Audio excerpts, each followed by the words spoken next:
Study IQ IAS, अब तैयारी हुई अफोर्डेबल। नमस्कार, मैं हूं आशीष और आप देख रहे हैं time capsule of study IQ। बात है पूरे एंशिएंट इंडियन हिस्ट्री की, बिकॉज बात है आपकी यूपीएससी सिविल सर्विसेज एग्जाम्स की। मैं जानता हूं कि सब कुछ एक साथ रिवाइज करना है और इसी क्रम में हम आपके लिए एक बहुत अच्छी सौगात लेके आए हैं, so that to help you revise everything all at once with a bird's eye view. Ancient history itself is a big vast syllabus. मैं जानता हूं कि हर एक चीज तो हम कवर नहीं कर सकते हैं within a span of 1 hour और so, but the idea is to give you a chronology of time sets and that too इसके अलावा टू मेक श्योर कि पिछले साल से या पिछले साल से कौन से ऐसे सेक्शंस थे जहां से क्वेश्चंस आए हैं। So I have made sure that after every topic I will discuss that particular section जहां से क्वेश्चंस आए हुए हैं, so that you keep that in mind and prepare yourself accordingly for the upcoming prelims of UPSC Civil Services. I'll be more than happy to answer any of your questions.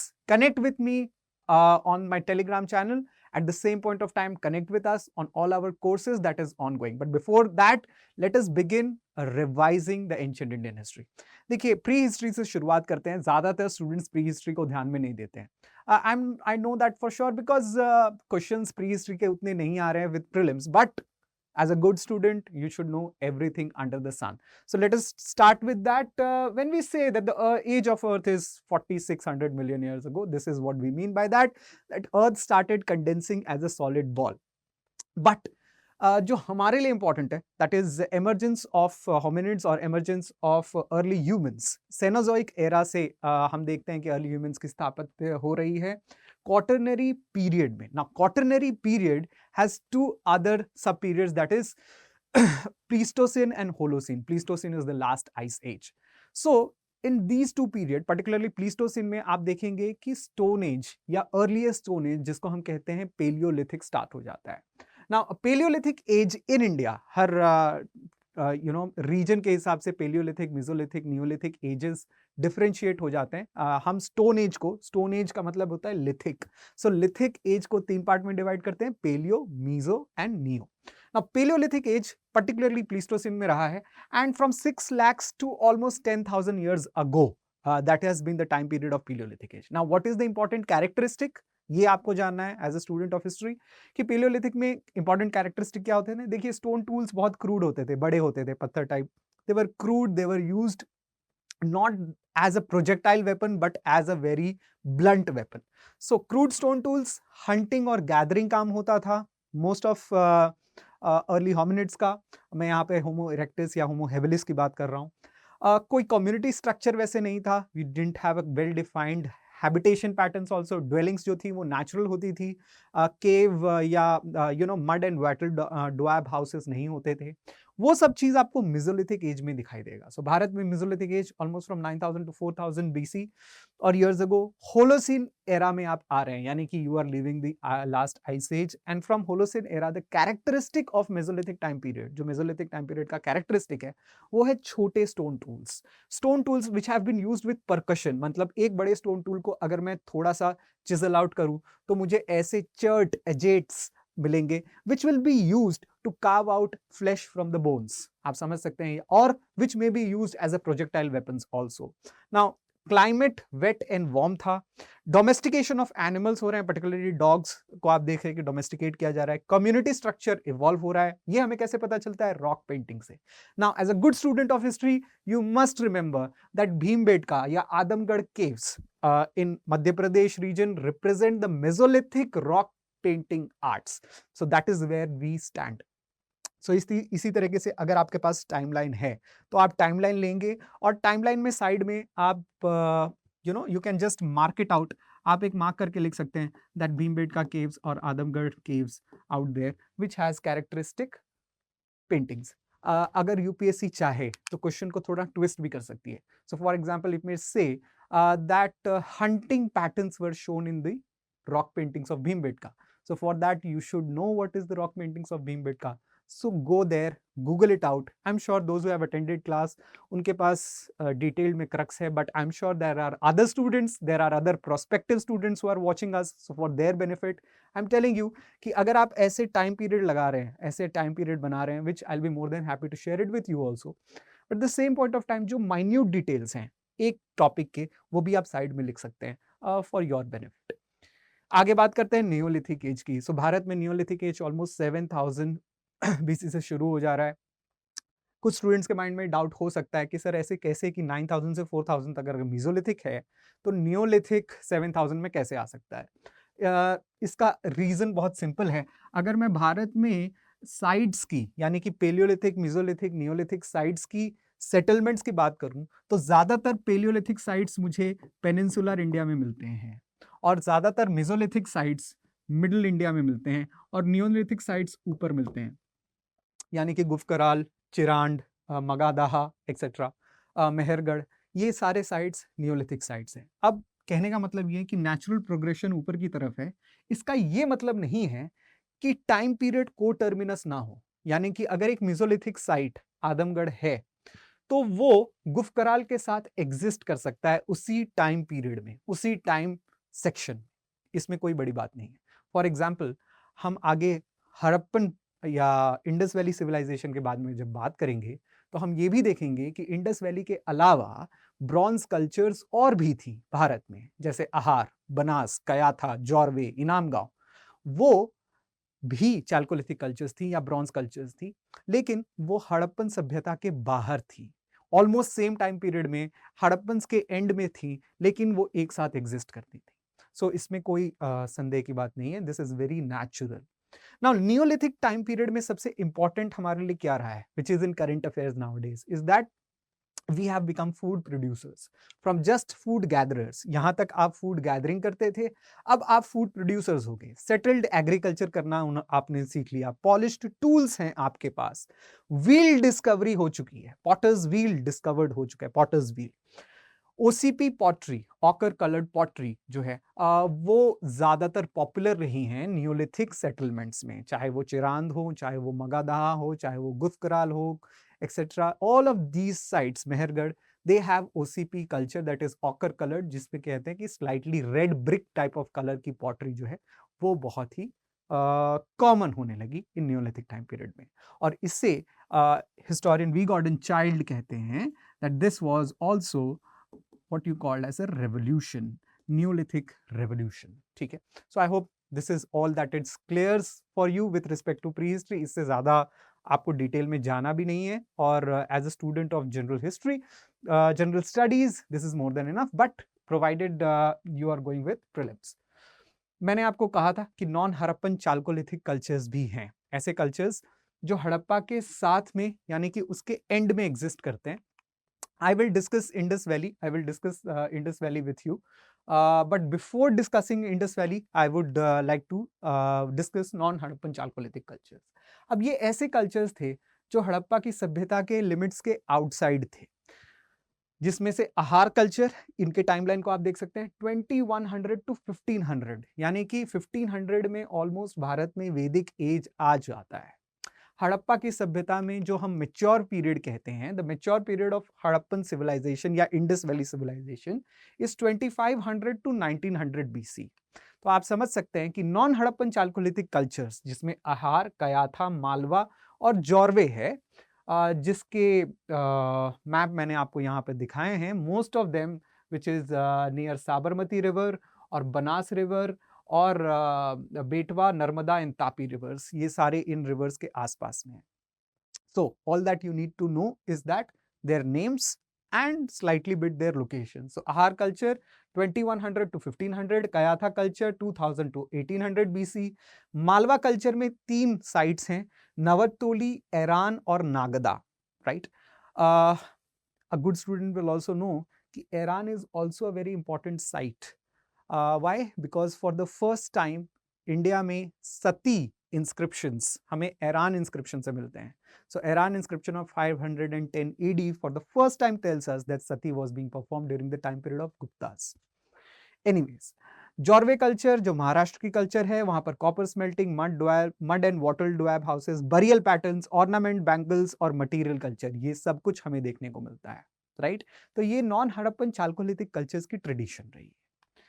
अब बात करते हैं most important, सबसे ज्यादा discuss किया जाने वाला या पढ़ा जाने वाला एंशिएंट हिस्ट्री में, इंडस वैली सिविलाइजेशन के बारे में। देखिए अर्लीस्ट सेटलमेंट्स आपको बलूचिस्तान से मिल रहे हैं, earliest settlements, but pre Harappan settlements जिसे हम कहते हैं कि हड़प्पन एज को शुरू करने वाले जो सेटलमेंट्स हैं, जैसे आमरी, कोडीजी, ये कुछ सेटलमेंट्स हैं टूवर्ड्स बलूचिस्तान एरिया, वो आपको सबसे पहले मिलेंगे 4000 बीसी में। उसके बाद मेच्योर फेज 2500 से लेके 1900 बीसी में है, before Christ time period, and this is the time period where you have mature Harappan cities. So Harappa, Mohenjodaro, Dholavira, Rakhigarhi, Lothal, these are mature sites. इसके अलावा भी हम साइट्स देखेंगे। I will show you the sites of pre, mature and declining phase of the Harappa. Decline phase 1900 से लेके 1500 BC तक रहता है। 1500 is the time period, 1500 BC is the time period when you have advent of Aryans। जब Aryans जो हैं वो भारत में शामिल होते हैं, उनका आप लिटरेरी एविडेंस देखने लगते हैं, right. So this is the time period where Harappans are declining, और डिक्लाइन के भी बहुत सारे कारण हैं, we will see all that. But first let us see the 3 phases। So the first phase मैंने आपको बताया pre Harappan, Amri, Kotdiji, Sothi, Rehman Dheri, Bhirrana, Rakhigarhi, Banawali. So these are the earliest pre Harappan settlements. हालांकि राखीगढ़ी और बनावली बाद में मेच्योर फेज में भी जाते हैं। राखीगढ़ी 2019 से करंट अफेयर्स में है बिकॉज ऑफ इट्स नेक्रोपोलिस। वहां पर एक साथ बहुत सारे सेमेट्रीज या बहुत सारे बरियल पैटर्न्स की एक्सकवेशन देखी गई, और ये पता चला कि राखीगढ़ी जो प्रेजेंट डे सेटलमेंट है उसके बाहर, यानी कि पहले एक्सकवेशन नहीं हुआ था, उसके बाहर जाकर एक नेक्रोपोलिस बसा हुआ है जहां पर ज्यादातर बरियल्स के लिए यूज किए जाते थे। एंड सबसे इंटरेस्टिंग बात ये थी कि उनमें से ज्यादातर आर्यन डिसेंट के या जिसे आप मेजॉरिटी डिसेंट कहते हैं आज भारत में, उसके जेनेटिक मार्कर वाले ग्रेव्स नहीं थे, right. That showed that Harappans, जो हम आप पहले से भी पढ़ते हैं, दैट हैड ऑस्ट्रोलॉइड्स, मंगोलॉइड्स, इवन द्रविडियंस, एक प्रकार का कॉस्मोपॉलिटन कल्चर था हड़प्पन्स का। आर्यंस की प्रेजेंस बहुत कम थी हड़प्पा में, इस बात की पुष्टि होती है, राइट। फिलहाल यूपीएससी ने उससे रिलेटेड कोई क्वेश्चन नहीं पूछा। Most of the time since past 2 years UPSC is asking just sites. तो मैंने जैसे आपको बताया कि हर टॉपिक के बाद थोड़ा बहुत हम उसके अराउंड जहां पर यूपीएससी क्वेश्चंस पूछ रही हैं वो हम थोड़ा डिस्कस करेंगे। Of course we are not discussing the whole settlement pattern, the material culture. Of course you know about black and red ware culture of Harappa, or you know about the drainage patterns, the burial patterns, you know about the city layouts, कैसे 3 parts में बहुत सारे cities divided हैं, drainage pattern किस तरीके से धोलावीरा में बहुत ही मेच्योर फेज में या बहुत ही अच्छे तरीके से लेआउट किया गया है, या हड़प्पा की रिलीजियस प्रोपेंसिटी की, क्या वहाँ पर लोग एनिमल वर्शिप कर रहे थे, या मदर गॉडेस कल्ट था, या फैलस वर्शिप थी, या साथ ही साथ यू नो नेचुरल वर्शिप हो रही है ट्रीज की, एनिमल्स की, so on so forth. So all of this students have already done. I'm sure you are revising it, but the idea is to give you a timeline of that.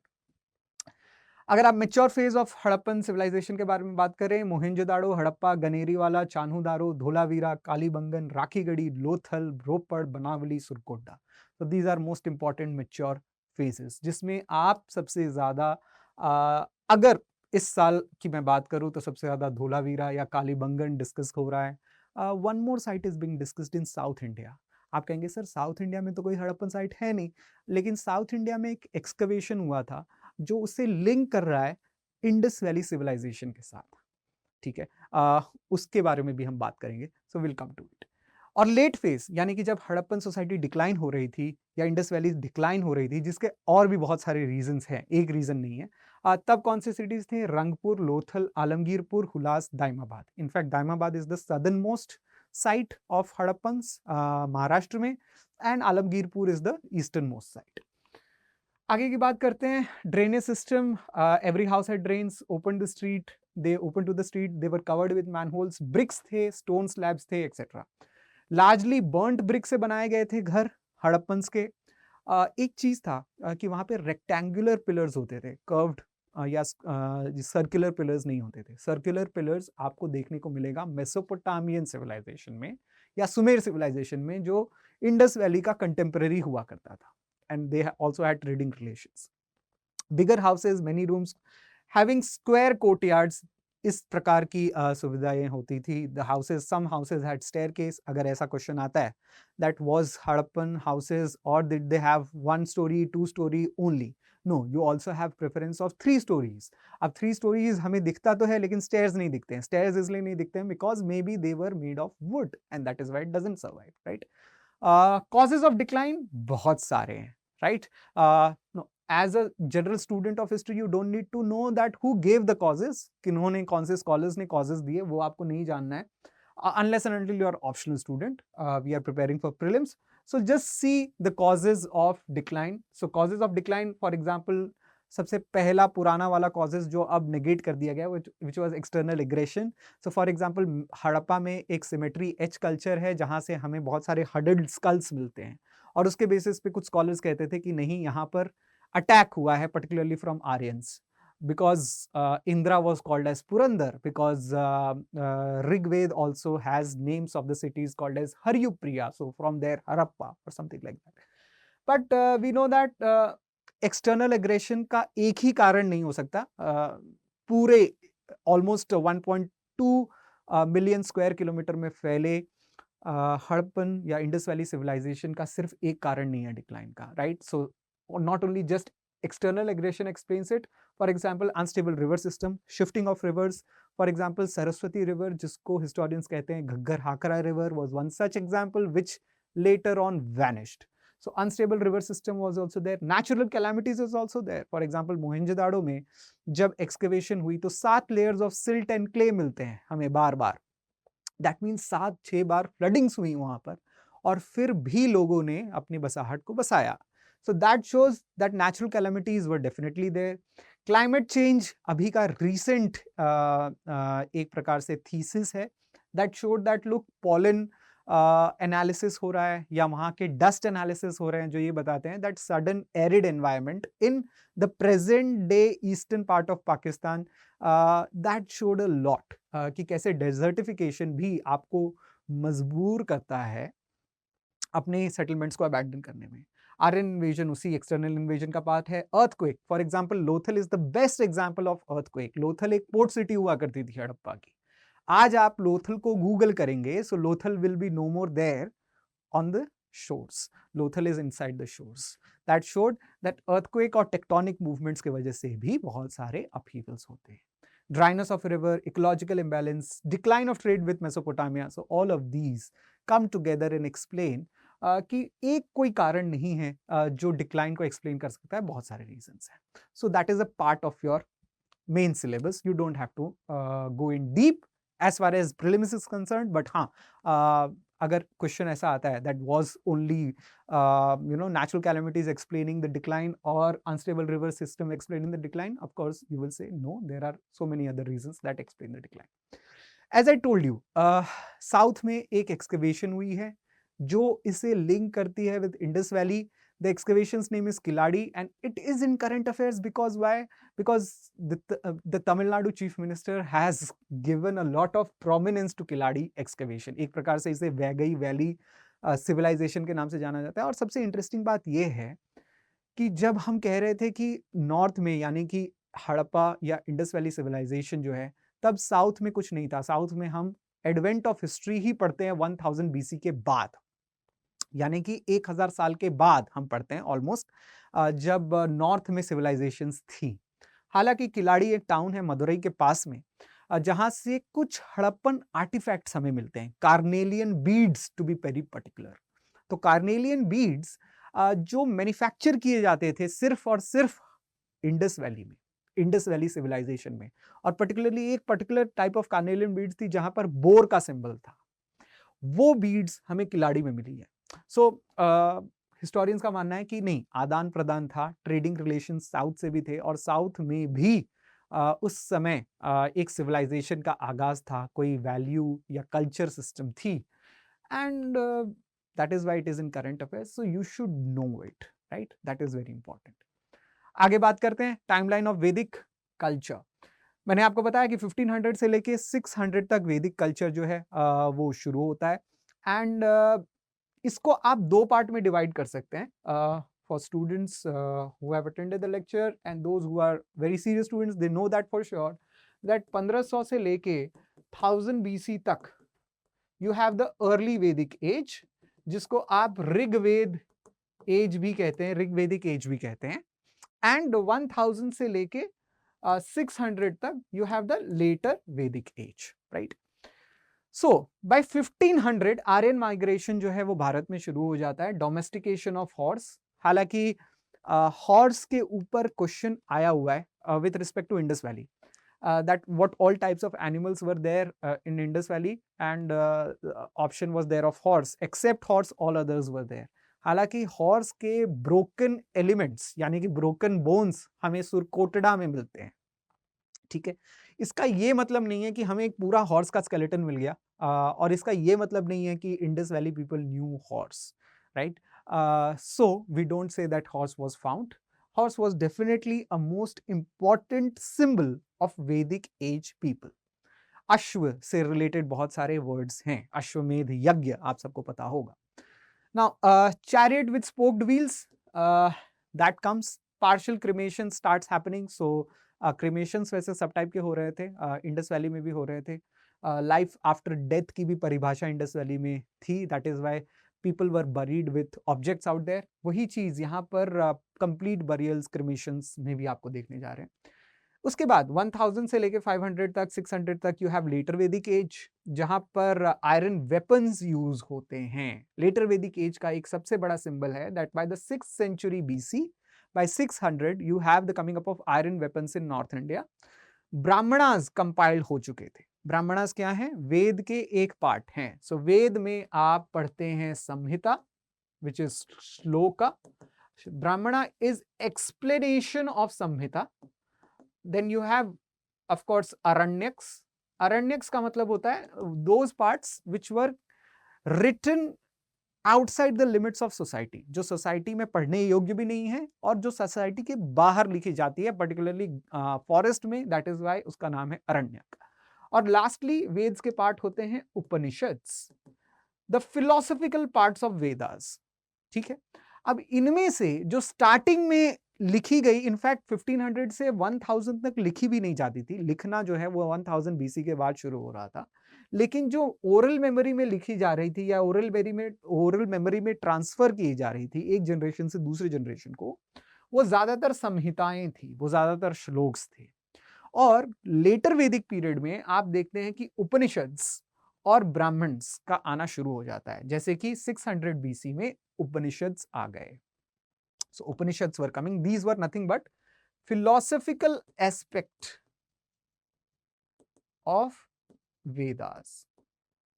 जीवन का सार क्या है, मृत्यु के बाद क्या, the conversations between Yama and Nachiketa etcetera. ठीक है. तो ये सारी चीजें उपनिषद्स जो वेद का ही पार्ट है, जिसका एक और नाम है वेदांत, that starts coming later on. Rice, wheat etc. were cultivated. 700 PGW sites Bharat में मिलते हैं इस टाइम पीरियड में. 700 PGW site means painted grey ware site. Painted grey ware वैदिक एज का मटेरियल कल्चर डिफाइन करता है. जैसे हड़प्पा का मटेरियल कल्चर डिफाइन करता है ब्लैक एंड रेड वेयर, उसी तरीके से वैदिक एज का मटेरियल कल्चर डिफाइन करता है पेंटेड ग्रे वेयर. इस प्रकार की पॉटरीज हमें मिलती है. फाइनली 4th century AD तक, यानी कि 4th century AD ऑलमोस्ट आप कह सकते हैं 400, 500, 600 साल बाद, बिकॉज ये गिनती उल्टी चलेगी BC का. आप कह सकते हैं that you have the final composition of Mahabharata. Mahabharata पहले शांति पर्व के नाम से जाना जाता था, उसके बाद जय संहिता, और फाइनली जब 1,00,000 श्लोक से ऊपर हो गए तो आप महाभारत को जानते हैं. 4th century AD जब गुप्ता वंश भारत में था, तब जाके महाभारत कंपाइल हो रहे हैं. पॉलिटी में भी आपको जानना है. You will as student have to compare between Rigvedic and later Vedic polity, economy, society. So for example एक चीज जो मैंने यहाँ पे आपको एक्सप्लेन की है कि कुल सबसे एक बेसिक यूनिट होता था पॉलिटी का भी और सोसाइटी का भी. नंबर ऑफ कुल्स मेड विस, so number of families made 1 विस. नंबर ऑफ विस मेड अ ग्राम, और ग्राम जो है ये ग्राम तक रहते थे इन दी ऋग्वेदिक सोसाइटी. लेटर वैदिक सोसाइटी में यही ग्राम बाद में जन और जनपद बन जाते हैं, यानी कि बड़े बड़े सिटी स्टेट्स बनने लगते हैं. So that is the idea of maturation of polity and economy and society, etc. So for example, अगर मैं कहूँ कि polity wise ऋग्वेदिक सोसाइटी के लोग अपने किंग को इलेक्ट किया करते थे from institutions like sabha and samiti. Sabha में सभी की सहमति होती थी. Samiti was the elect member of Brahmanas. So samitis decide करती थी कि कौन किंग बनेगा. बट लेटर वैदिक सोसाइटी में यही किंग का रोल हेरिडेटरी बन जाता है. राजन्य जो है वो अपने बेटे को ही राजन्य बना रहे हैं या राजा बना रहे हैं. So that hereditary system starts coming up in the later Vedic society. या जो पहले सिर्फ और सिर्फ काउज के लिए इकोनॉमी चलती थी या एनिमल हस्बेंड्री के ऊपर इकोनॉमी चलती थी, अब इकोनॉमी 600 बीसी के साथ आने के साथ कॉम्प्लेक्स होती जा रही है. And you have wars which are coming up, right. So इसी प्रकार से आप डिवाइड करते हैं the Vedic timeline. Before we go any further, I also wanted to tell you about our endeavor for 2024 students. 2024 में जो तैयारी करेंगे for prelims, mains and interview, तीनों स्टेज की जिम्मेदारी हम लेते हैं आपके लिए. Now P2I batches are nothing but mains residential programme. ये एक प्रकार से आपको इनवाइट कर रहे हैं हम. जैसे ही आप प्रीलिम्स पार करेंगे, स्टडी IQ जिसको आप ऑनलाइन पोर्टल के नाम से जानते हैं, we will also invite you for the offline classes. So you will be invited to our campus in Delhi and that is where at no added cost. जो cost आप यहाँ पर देख रहे हैं उसी कॉस्ट में आपको एडमिशन्स लेने हैं. इसी कॉस्ट में आपको बुलाया जाएगा. Your staying, lodging, everything will be covered with in this fees particularly. Now that is affordability, but what is more important is quality. हम चाहते हैं कि आप प्रीलिम्स पार करके जो मेन चीज है, जो मेंस की चीज है कि भैया मेंस से ही नैया पार होती है, राइट. मेंस के मार्क्स से ही आप फाइनल लिस्ट में आपका मार्क्स चढ़ता है, इंटरव्यू के मार्क्स उसमें जुड़ते हैं और फिर आप अपने नाम को फाइनल लिस्ट में जब देखते हैं, वो खुशी, वो सक्सेस, वो कॉन्फिडेंस हम चाहते हैं कि आपके चेहरे पर रहे. एंड इसमें, इस प्रक्रिया में हम आपका साथ देने के लिए तैयार हैं. So this is for 2024. I know many of your students you are preparing already. ठीक है, आप प्रिपेयर कर रहे हैं, आप प्रीलिम्स का एग्जाम देने वाले हैं, no worries. But if you are sure that आपको आगे भी तैयारी करनी है, और ऐसे बहुत सारे स्टूडेंट्स हैं जो तैयारी करने के लिए वीडियो देख रहे हैं, for all of them I am telling you, use the code ASHLIVE. जैसे ही आप कोड यूज करेंगे then you will get the discounted price. Otherwise आपको डिस्काउंटेड प्राइस नहीं मिलेंगे. Make sure that you know where your path is. Make sure that you know where your ideas are. जब आप अपने गोल के प्रति क्लियर होंगे, आपको कोई रोक नहीं सकता. आपको अगर पता है कि मुझे प्रीलिम्स के बाद मेंस के बाद इंटरव्यू की तैयारी इस तरीके से यहां पर वन स्टॉप सोल्यूशन के तहत करनी है, then what is stopping you, right? You have the best faculties available for you and make sure when we teach you there, particularly मैं हिस्ट्री की बात कर सकता हूँ, we don't teach you from one particular book, we teach you from multitudes of book, right? So that आपका mains का answer one up हो. ऐसा नहीं हो कि सिर्फ एक किताब पढ़कर आप गए हुए हों और उसी के आंसर्स लिख रहे हो और दूसरा स्टूडेंट भी वही आंसर लिख रहा हो, तो मार्क्स एवरेज ही मिलने हैं, right. You should know at least 4 or 5 books. Now, I'm not telling you to read 4 or 5 books. That is my job to do, right? So history will prepare you in such a way for ancient, medieval, modern, even world history that any questions, anywhere, एक GS student best answer लिखे. मेहनत इतनी एक answer में, you know that examiner thinks that you deserve to be on the list. So that is the idea of our prelims to interview batches. So enroll. 25th May is the last date. For evening batch, morning batch में 20th May का ही है. Use the code ASHLIVE, enroll it as soon as possible. आगे बढ़ते हैं. ये मैं आपको दिखा रहा था अर्ली वैदिक पीरियड से लेटर वैदिक पीरियड में क्या चेंजेस हो रहे थे भारत में. सो अर्ली वैदिक पीरियड में आप देख सकते हैं दैट नॉर्थ वेस्टर्न इंडिया में ज्यादातर सेटलमेंट्स हुआ करती थी, और लेटर वैदिक पीरियड में आप देखेंगे दैट सेटलमेंट्स अब जो है गंगा के एक्सिस पे, यानी कि इस टुवर्ड्स द ईस्टर्न साइड अब बढ़ेगी, right. So that is the idea about the later Vedic time period.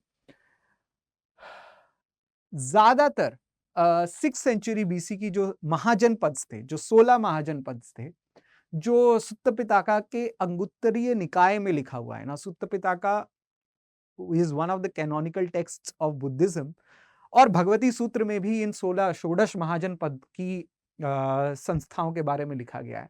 आप इन महाजनपद को देखेंगे, which is the later Vedic time period, ये ज्यादातर गंगा के एक्सेस को आप फॉलो कर रहे हैं। शतपथ ब्राह्मण एक और टेक्स्ट है जहां पर एक राजा हुए विदेगा माधवा, और वो अग्निदेव से ये प्रार्थना कर रहे थे कि आप मेरे सेटलमेंट को आगे बढ़ाइए, और अग्निदेव ने ऑब्लाइज किया, और सदानीरा रिवर तक, यानी कि गंडक तक, सदानीरा रिवर वाज गंडक, वहां तक फॉरेस्ट क्लियर करके दे दिया। So this stories actually tell you that settlements जो हैं अब नॉर्थ वेस्टर्न इंडिया से टूवर्ड्स ईस्टर्न इंडिया बढ़ रही है, और वहीं से अब उद्भव हो रहा है दो इंपॉर्टेंट हेट्रोडॉक्स सेक्ट्स का, या अगर मैं कहूं दो इंपॉर्टेंट रिलीजन का। हालांकि इस टाइम पीरियड पे, that is 600 BC, almost R S Sharma बताते हैं कि 62 हेट्रोडॉक्स सेक्ट्स थे, 62 ऐसे हेट्रोडॉक्स सेक्ट्स थे जो ब्राह्मणिज्म को या वैदिक धर्म को चैलेंज कर रहे थे। उसमें से आप बुद्धिज्म और जैनिज्म को थोड़ा डिटेल में पढ़ते हैं। अब 600 बीसी से rise in habitation of Gangetic plains है, ये मैंने आपको बताया। इस टाइम पीरियड को सेकंड अर्बनाइजेशन भी कहते हैं भारत में, right? So this is the time period when second urbanisation is happening. That means first urbanisation कौन सा था? Indus valley civilisation. तो यहाँ पे सेकंड अर्बनाइजेशन। अब 567 BC is the traditional date of the birth of Buddha, 540 is traditional date of the birth of Mahavir, 487 is Buddha's death और महापरिनिर्वाण। हालांकि कुछ बुक्स आपको और भी डेट्स बताती है, which is fine on two different traditions of Buddha. And finally first century AD के आने तक, फर्स्ट सेंचुरी एडी के आते आते, that is by the time Indo Greeks और Mathura school of art is out there, आप देखेंगे कि आइडल वर्शिप जो है वो बुद्धिज्म में शुरू हो जाती है, इससे पहले नहीं है, right?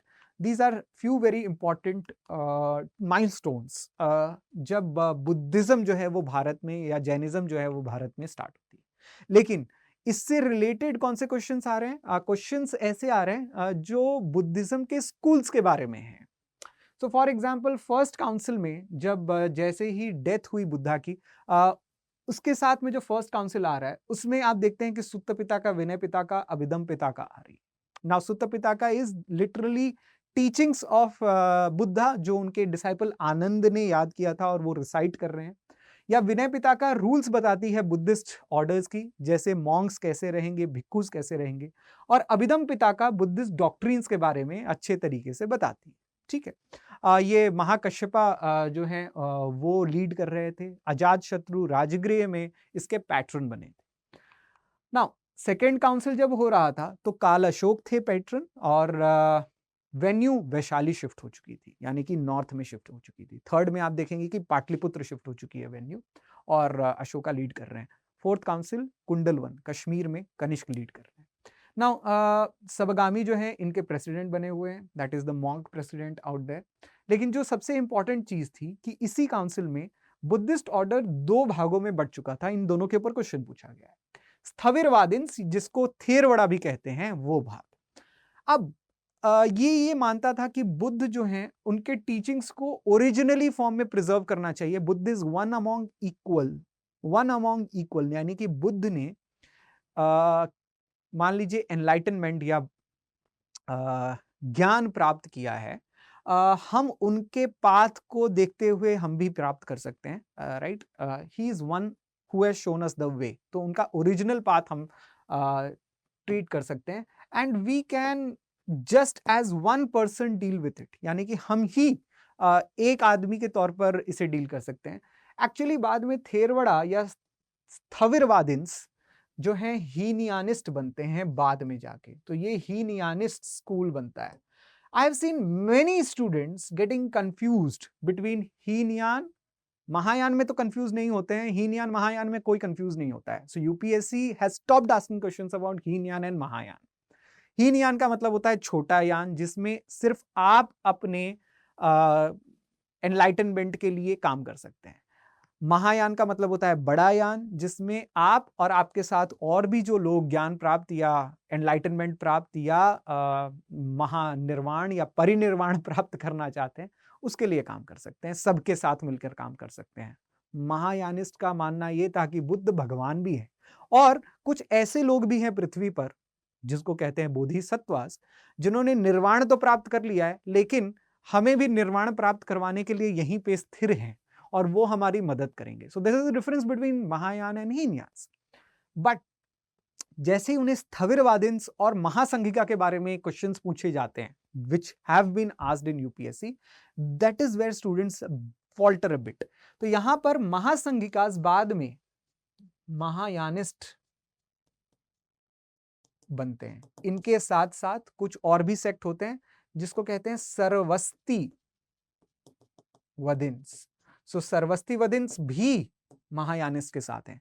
Now please remember, Sthaviravadins are different than Sarvastivadins. ठीक है, ये सर्वस्तिवाद है, ये स्थविरवाद है। स्थविरवाद का मतलब जो स्थिर है, जो पहले से ही न्यानिस्ट वाला या थेरवाड़ा वाला या बुद्ध को एक वन अमॉन्ग इक्वल मानने वाले लोग हैं। लेकिन महासंघिकास जो है, ग्रेट कम्युनिटी, यानी कि वो सबको साथ में लेके अपने निर्वाण के लिए काम करना चाहते हैं। So these two were very important divisions in the second council of Buddhism. So I hope that is clear, done and dusted. आगे बढ़ते हैं थर्ड काउंसिल के अशोका पाटलिपुत्र में इसे लीड कर रहे हैं। मोगालीपुत्र तीसरा is out there who is giving a kind of philosophical dimension to it. Sthaviravadin school जो है वो ऑर्थोडॉक्स स्कूल बना, no doubt in that. Codification, Abhidhamma Pitaka का कोडिफिकेशन हुआ, यानी कि उसे लिखा गया, हालांकि वो तय पहले ही हो चुका था लेकिन इसको कोडिफाई किया गया। ठीक है, इसके अलावा कुछ दूसरे भी नॉन कैनोनिकल लिटरेचर हैं बुद्धिज्म के, जैसे मिलिंद पान्हो जो मियांडर और मॉन्क नागा सेना के बीच के हुए कन्वर्सेशन के ऊपर था, और फिर बाद में Menander who is one of the Indo Greek kings out there, वो किस तरीके से बुद्धिज्म में कन्वर्ट करते हैं उसकी कहानी है। Dipavamsa, Mahavamsa, these are both Ceylonese text जो अशोका या मौर्यन डायनेस्टी के बारे में बुद्धिज्म के साथ साथ रिलेटेड बहुत सारी चीजें कहती हैं। संस्कृत लिटरेचर्स भी हैं, फॉर एग्जाम्पल ललित विस्तारा, ये पूछा भी गया था, this is biography of Buddha, जो वैपुल्य सूत्र में ही इंक्लूडेड है। और Karandavyuha which is Avalokiteshvara's glorification, Avalokiteshvara is one of the Bodhisattvas, या सुखा विभूत्याः which is on Amitabha, again a Bodhisattva. ठीक है, Madhyamika Karika etcetera, for example Madhyamika Karika या सुंदर चोला या Sundar Nanda, these were some of the Mahayanist texts जो बाद में लिखे गए। ठीक है, so that also becomes very important. Councils of Jainism, हालांकि मैं अपने स्टूडेंट्स को ये भी बता दूं और जो लोग देख रहे हैं उनको ये भी बता दूं that there will be one more video on the sources of ancient Indian history. एक साथ हम सोर्सेज कर लेंगे, 20-25 मिनट की वीडियो रहेगी ताकि एक साथ सोर्सेज कवर हो जाए। That will be one separate topic, इसलिए मैं यहाँ पर सोर्सेज को ज्यादा डिटेल में नहीं बता रहा हूँ। जैनिज्म के काउंसिल्स हो रहे थे, स्थूलभद्रा फर्स्ट काउंसिल कर रहे थे, यहाँ पर अंगास बन रहे हैं, अंगास और Upangas were the canonical texts of Jainism. और दूसरा वल्लभी में हो रहा है, Vallabhi was a very important centre in Gujarat for Jainism. यहाँ पर 12 अंग और उपंग की एक प्रकार से फाइनल कोडिफिकेशन हो रही है। पेट्रन्स कौन थे जैनिज्म के नॉर्थ इंडिया में? Bimbisara, Ajatashatru, Chandragupta Maurya, Bindusara, Harshavardhana, particularly king Kharavela, Chedi dynasty के किंग खारवेल बहुत ही इंपॉर्टेंट पेट्रन हुए जिन्होंने उदयगिरी और खंडगिरी केव्स को डेडिकेट किया जैनिज्म को। साउथ इंडिया में Kadamba dynasty, Ganga dynasty, Amogha Varsha a very important ruler, Rashtrakuta ruler, Kumarapala, Chalukya, Solanki rulers, Chalukyan rulers, these were very important patrons of Jainism. अब बात करते हैं मौर्यन डायनेस्टी की। So particularly the Mauryan dynasties की टाइमलाइन को अगर आप देखें, हालांकि मैं बात मौर्यन की कर रहा हूं लेकिन मगध राज्य की बात करना भी इंपॉर्टेंट है। मगध राज्य था और मौर्यन उसकी डायनेस्टी थी। हालांकि मौर्य से पहले नंदाज या शिशुनाग्स एक्सेट्रा भी रूल किया करते थे। नंदाज ये कहते हैं कि मगध किंगडम से उन्होंने कलिंग को ऑक्यूपाई किया था 4th सेंचुरी बीसी में, लेकिन मौर्यन डायनेस्टी 321 से लेके 185 बीसी तक है, चंद्रगुप्त मौर्य से शुरू होती है। इसमें जो अशोक का रेन है वो 273 से 232 बीसी तक है। 32 का मतलब 232। अशोका इस टाइम पीरियड पर जो है कलिंग का वॉर भी कर रहे हैं, and of course he is also renunciating his title. Finally 232 BC के बाद और मौर्यन पीरियड का डिसइंटीग्रेशन शुरू हो जाता है कि मौर्य साम्राज्य जो है वो डिसइंटीग्रेट करने लगता है। Dasharatha is the last, sorry Brihadratha is the last. In fact Brihadratha को उन्हीं के कमांडर पुष्यमित्र सुंग अपने सोल्जर्स के सामने मार देते हैं। That is time period where you have the coming up of Shunga dynasty, right. लेकिन इसके अलावा जो पूछा गया है यूपीएससी में from the Ashokan dynasties, Ashokan edicts के ऊपर बहुत सारे क्वेश्चन पूछे गए हैं। Most of the time James Prinsep के बारे में पूछा गया था, दैट हु डिसिफर्ड इट। 1837 में जेम्स प्रिंसेप डिसिफर्ड कर रहे थे, ठीक है। Most of the addicts were issued in Prakrit language and Brahmi script, लेकिन ब्राह्मी स्क्रिप्ट ही नहीं थी। फॉर एग्जाम्पल अगर गांधार पिलर है या मान लीजिए नॉर्थ वेस्टर्न इंडिया में पिलर्स हैं, तो अशोक वहां पे खरोष्ठी या ग्रीक एरामिक स्क्रिप्ट में भी बात कर रहे हैं, राइट। वहां के लोकल लोगों के लैंग्वेज में भी बात कर रहे हैं। So that is the cosmopolitan nature of Ashoka. इसके अलावा अशोका के कुछ मेजर रॉक एडिक्ट्स भी थे और माइनर रॉक एडिक्ट्स भी थे। आपको पता होना चाहिए उसके important locations, right? Minor rock edicts, Sasaram, Siddhapur, Jatin, Rameshwar, etc. Major rock edicts, Shahbazgadi, Mansera, Dhौली, जोगाड़ा, Sopara, Erragudi, Brahmagiri, Maski, Hallur, ये सब कुछ important regions थे। जूनागढ़, जहां से आपको अशोकन रॉक एडिक्ट्स या पिलर एडिक्ट्स भी मिलते हैं। इसके ऊपर भी क्वेश्चंस आ चुके हैं। Pillar edicts for example Ashoka का लायन करंट अफेयर में बहुत था because of Central Vista. So don't under estimate UPSC, it may twist the question and ask also. So pillar architecture के ऊपर आपको पता होना चाहिए कि पिलर्स कैसे थे। सिंगल सैंडस्टोन चुनार से लाया गया था। मोनोलिथ पिलर्स हुआ करते थे। पिलर्स के ऊपर अबास्कस, उसके ऊपर इन्वर्टेड लोटस और उसके ऊपर कैपिटल। और क्या कैपिटल सिर्फ लायन के थे? नहीं, you also had bull, you also had horse, you also had peacock, right, elephant. आपको धौली में ये बताया जाता है that there was also elephant pillars being out there. So this are the list of pillar edicts, please go through it, ठीक है, that is important out there. और इसके बाद बात करते हैं पोस्ट मॉडर्न डायनेस्टीज की। पोस्ट मॉडर्न डायनेस्टीज में इंडो ग्रीक्स, अगर मैं क्रोनोलॉजिकली बात करूं, Indo Greeks, sacks, Kushans, Parthians, सातवाहन्स। सो साउथ में आप देखेंगे सातवाहन एम्पायर है, ठीक है, जो प्रतिष्ठान से रूल कर रहा है, प्रेजेंट डे पैठान से। शाकास को आप देखेंगे बीच में, वेस्टर्न क्षत्रपास के टाइम पीरियड पे या उसी हिसाब से। कुशान्स को, इंडो-सिथियन किंगडम्स, आप देखेंगे that from the time period और from the area of present day Iran to almost encircling the borders of Bengal. That was the biggest Kushan empire out there. और नॉर्थ वेस्टर्न पार्ट में कुछ Greek dynasties को। सो these were most important post modern dynasties. ना post modern dynasties इसलिए आ रहे थे because Yuezhi जो central Asian थे वो चाइना जाना चाहते थे, चाइना को अटैक करना चाहते थे, लेकिन चाइना में ग्रेट वॉल ऑफ चाइना बन रहा था शी हुआंग टी या शी हुआंग डायनेस्टी के तौर पर। और उन्हीं के टाइम पीरियड पे यानी कि 220 बीसी से जब वॉल ग्रेट वॉल बना तो सारे अटैक्स फनल होकर इंडिया में आ रहे थे। इंडो ग्रीक्स इन्वेट कर रहे थे 206 बीसी में। उसी के साथ 200 बीसी के आने तक इंडो ग्रीक्स जो थे वो भारत के साथ कुछ घनिष्ठ तालमेल भी रख रहे थे। इनफैक्ट काशीपुत्र भागभद्रा जो एक शुंगा रूलर हुआ करते थे, उनके टाइम पीरियड पे एक इंडो ग्रीक एम्बेसडर हीलियोडोरस ने भगवतिज्म को डेडिकेट करने के लिए एक पिलर विदिशा में बनवाया। So this was called as a Heliodorus pillar, जो वासुदेव को वो डेडिकेट कर रहे थे, अपने आप को भागवत भक्त बना रहे थे। 200 बीसी की बात है। उसके बाद में विक्रमादित्य नाम के एक राजा ने शाक रूलर को हराया और वहीं से विक्रम संवत एरा जो है वो शुरू हो जाती है। 58-57 बीसी की बात है। लेकिन as we enter AD you have the coming up of Kushans. So actually Kadphises rulers जो हैं वो 50 एडी में ही उनकी ट्रेडिशन शुरू हो जाती है। सो Kujula Kadphises, Vima Kadphises, these are the earliest Kushan rulers. और उसके बाद में Kanishka, Huvishka etcetera. So then when they start coming up, जिनके कॉइन्स भी मैंने आपको यहाँ पे दिखाने की कोशिश की है, that is the time period that you have Kushans coming up in India. So Indo-Greeks, Shaks, Kushans, Parthians, Satavahanas, this is the time period how they come. Shaka ruler Rudradaman का ये टाइम पीरियड था 130 से 50 एडी तक, 150 एडी तक। नाउ क्यों शाक रूलर रुद्रदमन हमारे लिए इंपॉर्टेंट है? Because he mentions the most chest Sanskrit inscription. Junagadh में एक सुदर्शन लेक को बनाने के टाइम पे, रिपेयर करने के टाइम पे, वो संस्कृत में बड़े ही शुद्ध तरीके से बता रहे हैं कि ये लेक एक जमाने में चंद्रगुप्त मौर्य ने बनाया था, उसके बाद अशोका ने रिपेयर करवाया और अब मैं करवा रहा हूं। So that is the tradition of Shaka ruler Rudradaman, although he also fights the Satavahana rulers.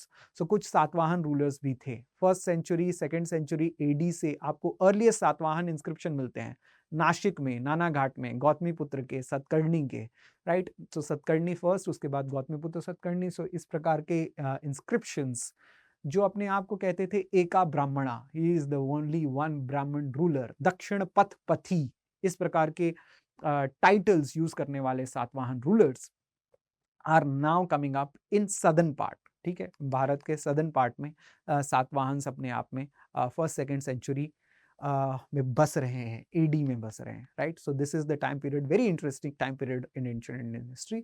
Vashishti पुत्र पुलुमई का टाइम पीरियड ऑलमोस्ट को टर्मिनस है शाका रूलर रुद्रदमन के साथ। इसी की वजह से थोड़ी फाइट्स भी चलती रहती थी। In fact they also had matrimonial relations. ठीक है, शाका और सातवाहना के बीच में भी मैट्रिमोनियल रिलेशंस हुए, but that did not prevent them for fighting with each other. उसके बाद में बात करते हैं संगम एज की। संगम एज साउथ की बात है, ऑलमोस्ट दैट टाइम पीरियड जब नॉर्थ में अगर मैं कहूँ 1000 बीसी में हम कहते हैं दैट वहां पे मेगालिथ सिविलाइजेशन या मेगालिथ कल्चर्स था। हालांकि अब ये चैलेंज हो चुका है और you know the reason why, because of Keeladi excavations. लेकिन 400 बीसी तक तमिलकम एरिया जो है साउथ में मेंशन होता है। अशोका के 13th मेजर रॉक एडिक्ट में भी अशोका मेंशन करते हैं कि तमिलकम के एरिया में, यानी कि तिरुपति हिल से दक्षिण से लेकर रामेश्वरम तक चोला चेरा पांड्यास की जमीनें हैं और उसको तमिलकम कहा जाता है। This is what he says and these are the symbols. So Cholas के सिंबल्स जो हैं वो टाइगर के हैं, पांड्यास के मीन के हैं, चेरास के बो एंड एरो के हैं। इसी टाइम पीरियड में मॉनसून विंड्स भी डिस्कवर हो रहे थे, यानी कि साउथ वेस्टर्न मॉनसून विंड्स और नॉर्थ ईस्टर्न मॉनसून विंड्स को हार्नेस करके ट्रेडर्स भी आ रहे थे। तो दक्षिण भारत में आप देखेंगे कि ट्रेड पोर्ट्स बहुत ज्यादा हो गए। सो चोलाज, चेराज, पांड्याज अपने ट्रेड पोर्ट्स को लेकर, कोरकाई हो या कन्याकुमारी हो या नागापट्टिनम हो, कावेरी पट्टिनम हो, मुचिरीज हो, ये सब को लेकर काफी प्रॉस्परस हुआ करते थे। प्लीनी नेचुरल हिस्टोरिका में लिखते हैं कि यूरोपियंस के पेपर के प्रेम को लेकर, पेपर की खाने को आदत के लेकर और सिल्क पहनने की आदत को लेकर वहां से सोने की नदियां बह रही हैं भारत के तरफ। तो हमारा जो मेजर एक्सपोर्ट हो रहा था सिल्क और paper, that was happening most from the Tamilakam areas और साउथ के एरिया से हो रहा था। और ये ऑलमोस्ट हम कह रहे हैं कि 400 बीसी से शुरू हो रहा है और ये मॉनसून विंड्स डिस्कवर होने के बाद तो और ज्यादा हो रहा था। लेकिन जो सबसे इंपॉर्टेंट चीज है संगम एज की, वो थी संगम टेक्स्ट। संगम टेक्स्ट के ऊपर अभी तक बड़े इंटरेस्टिंग तरीके से यूपीएससी ने उतना क्वेश्चन नहीं पूछा है प्रीलिम्स की अगर मैं बात करूं तो, that's why it becomes very important for you. Final composition Sangam text का 600 एडी तक जाके होता है। 400 एडी तक महाभारत का होता है, 600 तक यहाँ का होता है। और ये ट्रेडिशन मानी जाती थी कि 8800 साल से लिखा जा रहा था। पांड्यन किंगडम में संगम टेक्स्ट लिखे जा रहे थे। हालांकि these are literary traditions, but what is more important is to know the Sangam texts। तो आप जानते हैं कि ज्यादातर अक्कम और पुरम में डिवाइडेड है। 18 मेजर वर्क्स हैं, 8 ऑन्थोलॉजीज हैं जिसको आप एटुटोगाय कहते हैं, 10 इडिल्स हैं जिसको आप पट्टू पट्टू कहते हैं।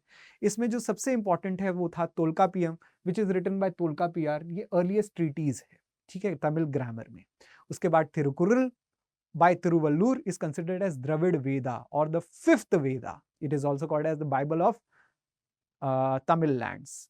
या इसके बाद में पालमोली। बट सबसे इंपॉर्टेंट जो 2 एपिक्स थे, सिलापद्दिकरम जिसका लिटरली मतलब होता है ज्वेल्ड एंकलेट, ये ज्यादातर जैनिज्म के बारे में और साउथ इंडियन पांड्यन डायनेस्टीज के बारे में बता रहा था। इलांगोवन अडिगल लिख रहे हैं यहाँ पर माधवी कोवलन के लव अफेयर को भी बता रहे हैं।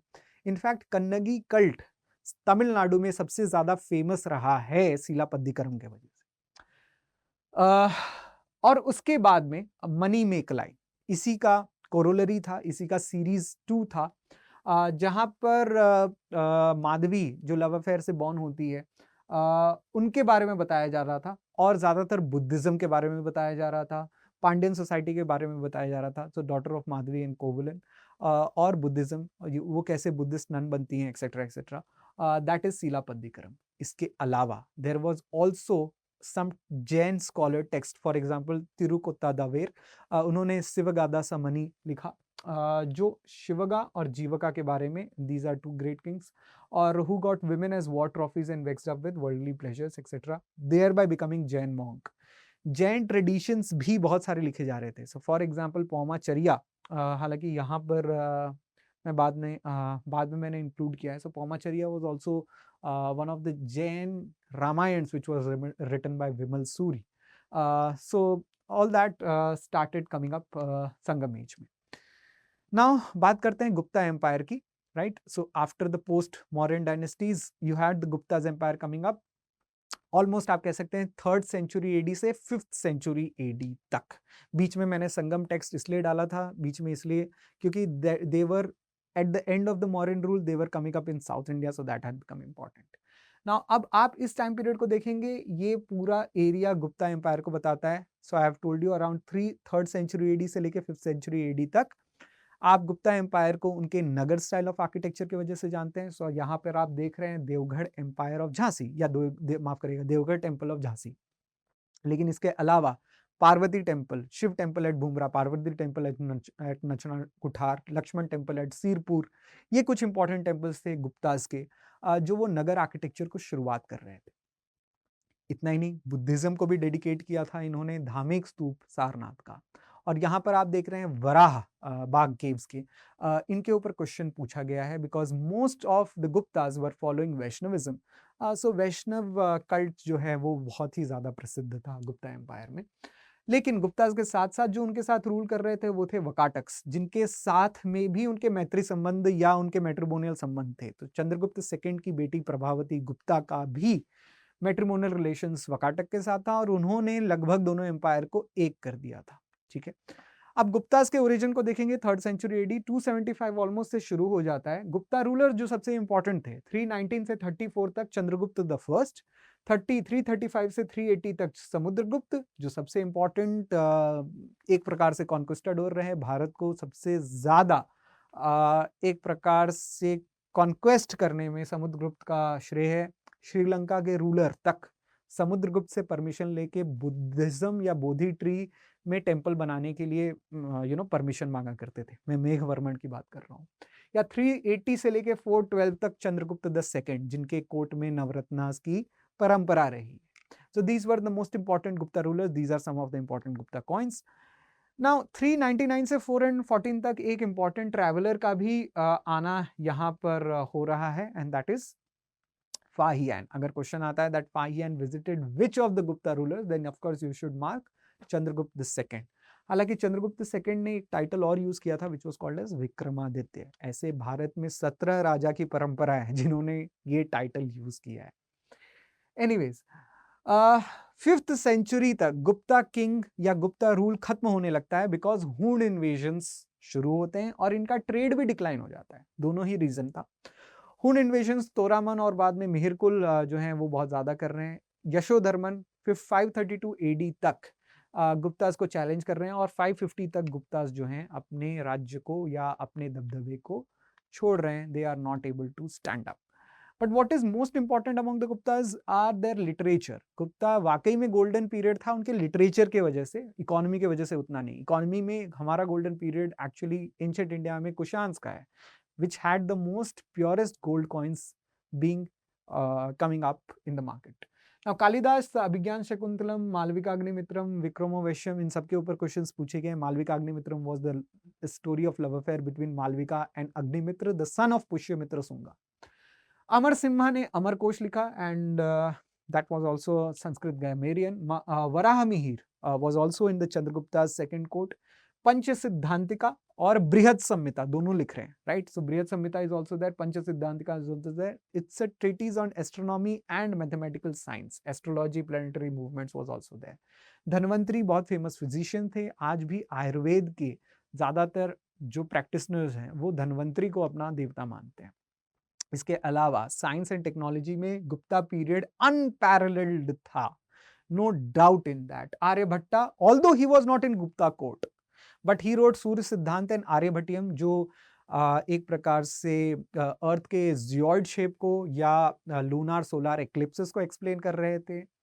प्लैनेटरी मूवमेंट्स के बारे में बता रहे थे. बृहद संहिता के बारे में मैंने आपको बता ही दिया. ब्रह्मगुप्ता रोड ब्रह्मस्फुटा सिद्धांत, जो अर्थ के ग्रेविटेशनल लॉ ऑफ नेचर को भी बता रहे थे. या वेटरनरी साइंस में पलकपिया लिख रहे थे Hasti Ayurveda, which was the Ayurveda about elephants out there. या ज्योतिष वेदांग या शुल्व सूत्र जो है वो ज्योमेट्री में डील कर रहे थे, राइट?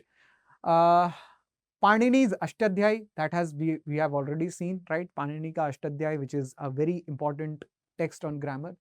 चंद्रोगुमा ने भी ग्रामर नेम्ड चंद्र व्याकरण बनाया था. Buddhist work on logic was done by Vasubandhu, ठीक है. विमल सूरी का Paumachariya, which was the Jain version of Ramayana. मैंने यहाँ पर पौमाचर्या लिखा नहीं है, आप जरूर लिख सकते हैं. So this was पौमाचर्या.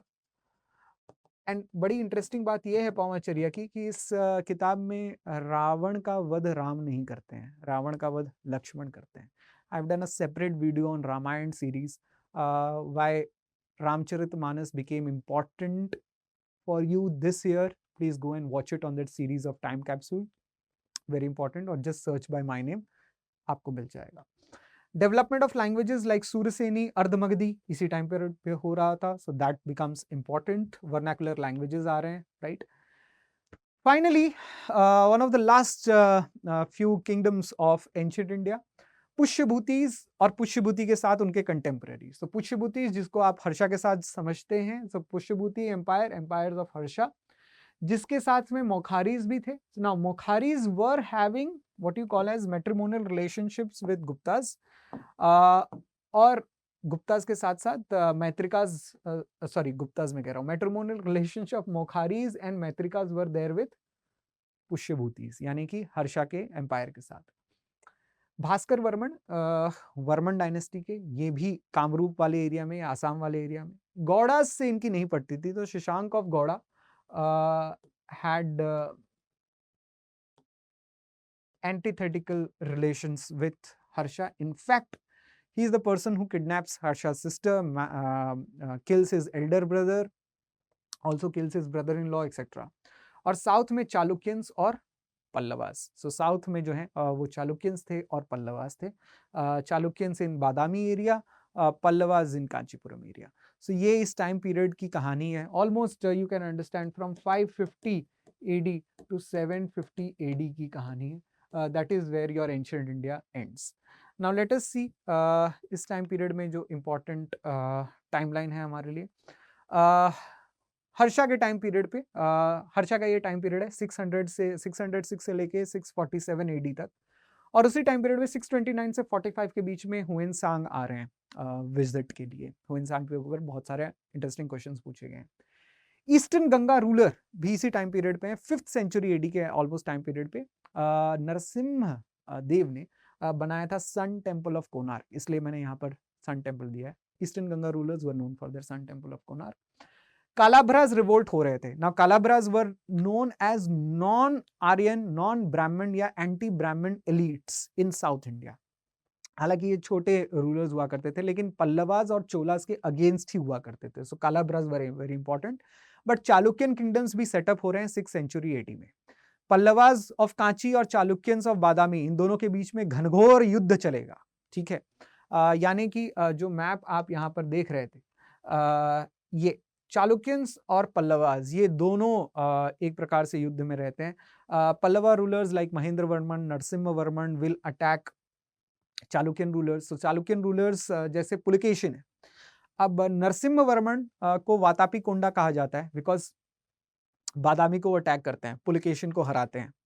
अब पुलकेशिन का बेटा उसका बदला लेता है विक्रमादित्य, और विक्रमादित्य बाद में कांची को घेरते हैं, पर्टिकुलरली नरसिम्हा वर्मन के बाद के रूलर्स के लिए। सो एक प्रकार से एक युद्ध चलती रहती है। The idea is to just capture the inner Doab areas. तो इनके बीच में जो दोआब एरियाज हैं, कृष्णा और कावेरी के बीच का जो एरियाज है, उसके अधिपत्य के लिए, उसके सुप्रीमेसी के लिए ये फाइट चलती रहती है, राइट। सो फाइनली पल्लवास और चालुक्यास के बीच की ये दो ट्रेडिशन, और जो दो इंपॉर्टेंट रूलर्स थे, नरसिम्हा वर्मन 630 से लेके 668, और विक्रमादित्य जो चालुक्यन रूलर है 733 से 45, यानी कि 745 एडी तक। सो bye 750 you have the end of ancient India. Chalukyas और Pallavas, Chalukyas were known for Vesara style of architecture. Chalukyans जो हैं वो पट्टाडकल टेम्पल के लिए जाने जाते हैं, जहां पर नॉर्थ इंडियन नगर स्टाइल और साउथ इंडियन द्रविड़ स्टाइल का मिलन है, मिश्रण है। Whereas पल्लवास और पल्लवास के बाद में आने वाले imperial Cholas will be known for very standard Dravidian architecture. So Narasimha Varman का आप महाबलीपुरम देखेंगे, या महेंद्र वर्मन का महेंद्र मंडप देखेंगे। ये द्रविडियन आर्किटेक्चर बनाने वाले लोग थे, और उसके बाद द्रविडियन आर्किटेक्चर को एक ऊंचाई पर ले जाने वाले हमारे इंपीरियल चोलास, जैसे राजराजेश्वर, राजेंद्र वन, औरोमौली वर्मन कहते थे उन लोगों को, राइट। सो वो बात है अर्ली मिडिवल इंडिया की। So till here we have covered what you call as ancient India. I hope, मैं जानता हूँ कि सारी चीजें कवर करना बहुत मुश्किल होता है 1 घंटे में, बट आई होप कि हम लोगों ने एक टाइमलाइन तय की है। Now as a good student, as a student who is preparing diligently, आपको पता होना चाहिए इनके टाइमलाइंस, या आप यहाँ पर ज़रूर इनके एडमिनिस्ट्रेशन के बारे में लिख सकते हैं, या चालुक्यन एडमिनिस्ट्रेशन के बारे में लिख सकते हैं। और यू शुड नो कि चालुक्यंस को हटाकर अब साउथ इंडिया में, यानी कि यहाँ पर आप बड़े आसानी से टाइमलाइन भी बना सकते हैं। दैट चालुक्यंस को हटाकर इसी टाइम पीरियड पे इसी जगह पर राष्ट्रकूट्स आ जाएंगे।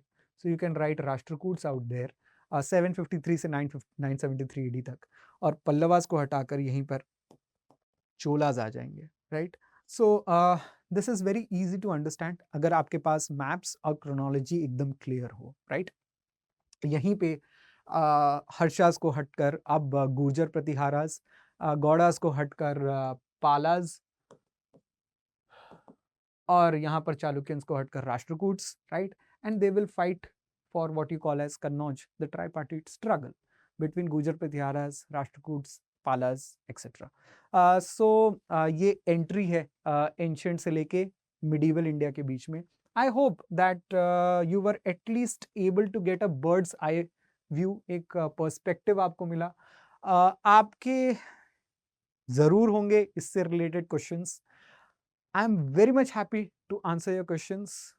You can write your questions on the comment section below. I'll be more than happy to answer. At the same point of time, if you have any suggestions, I'll be more than happy to take them. Connect with me on the Telegram. Also, again, those who are preparing for 2024, connect with us, join us, because हम जानते हैं कि कितना ज़रूरी है आपके लिए समय, आपकी धनराशि, और साथ ही साथ एक solid preparation. Prepare your fundamentals as strong as possible, because जितनी दूर आप जाएंगे वो fundamentals ही तय करता है. So prelims to interview batch is nothing but a fundamental batch जो आपको नींव से लेके अपने जेनिथ तक, यानी कि अपनी ऊंचाई तक, अपने लक्ष्य तक पहुंचाने वाला बैच है. So try, use this batch, use your time, use your energies in the right direction. Take the code ASHLIVE, use the discount. Make sure that you're in the right direction. एक बार दिशा ठीक हो जाती है तो आप मकसद या मंजिल पर ज़रूर पहुंचेंगे. Thank you for watching. My name is Ashish. I hope you like this video. Ask me any other question related to history. I'll be more than happy on the Telegram channel out there. It's called UPSC History Sheeters. Use the code to connect with me. Ask any question. I'll be more than happy to oblige. Thank you. Study IQ IAS.